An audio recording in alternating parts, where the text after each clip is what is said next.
एक बार की बात है। एक राजा को एक विदेशी दोस्त ने दो बाज भेंट किए। ये बाज दिखने में बहुत खूबसूरत थे। उनकी चोंच पीले रंग की थी, पर बैंगनी रंग के थे। उनका सिर एकदम काला था और गले के नीचे भूरे और काले रंग की धारियां थीं। उनके गले में विदेशी दोस्त ने हीरे का पट्टा डाल रखा था। कहते हैं कि वे बाज 300 किलोमीटर प्रति घंटे से भी ज़्यादा रफ्तार में उड़ सकते थे। राजा को जिस विदेशी दोस्त ने वे बाज भेंट किए थे, वह उन बाजों को प्रशिक्षित करने के लिए अपने साथ एक प्रशिक्षक भी लेकर आए थे।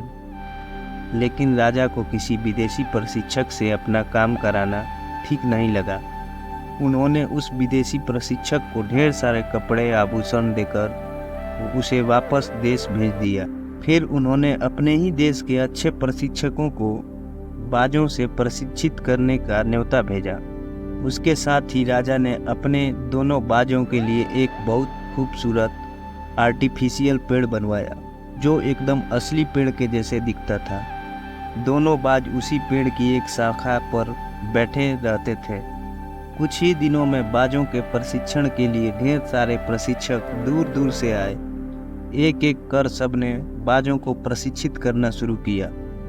दोनों बाज कुछ ही दिनों में पूरी तरह प्रशिक्षित हो गए और राजा के इशारों को समझने लगे।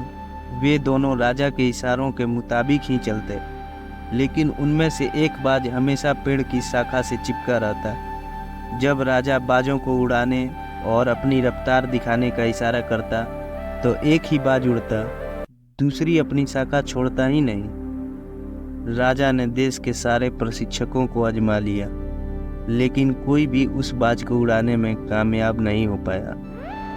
हारकर राजा ने उस विदेशी प्रशिक्षक से आग्रह किया कि वह दोबारा आकर बाज को उड़ाने के लिए प्रशिक्षित करे।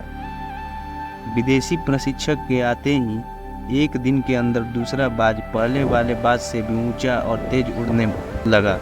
सभी हैरान रह गए। राजा ने उसे एक दिन अपने कक्ष में बुलाया, सम्मानित किया और फिर पूछा, आखिर तुमने ऐसा कैसे किया? विदेशी प्रशिक्षक बोला, हम सब उड़ने के लिए ही बने हैं, लेकिन हम अपनी क्षमताओं को कभी नहीं पहचान पाते।